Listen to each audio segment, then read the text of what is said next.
صح. انا مش طايقه النفس حدا بتاعي يناديني، بالظبط، حدا يناديني صوت او اي شيء، فبصير عندنا حساسيه زائده. شو السبب؟ لما نكون بحاله ستريس بيطلق الجسم هرمون الكورتيزول، ستريس كورتيزول.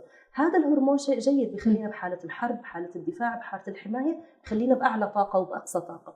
لكن تخيلي لو نحن كل يوم في حرب، كل يوم باعلى طاقه باقصى طاقه، حيجي يوم نستنزف ونشعر بالانهيار.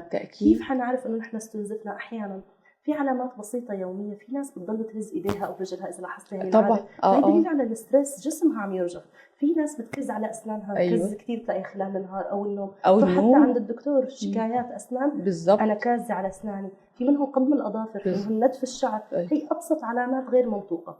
واحيانا الام الكتف، الرقبه، الشد، هذا اللي طول الوقت بحاله ستريس ما عرفانه اهدى واسترخي، فهي احدى العلامات. اما العلامات اللي بتظهر بعلاقاتنا اللي مثل ما قلتي نوبات غضب فجأة بنفجر غير مبررة على شيء ما يستحق هذا الشيء، فردة فعل 10 من 10 لفعل يحتاج 1 من 10، 2 من 10، ردة فعل 3 من 10.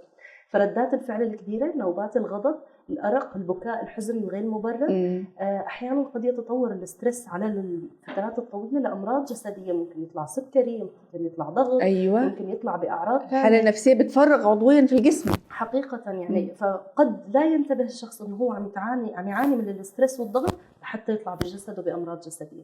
فخلينا نقول اليوم أنت انتبهي كيف صحتي، كيف بشرتي، كيف نفسيتي، كيف تعاملي مع الآخرين.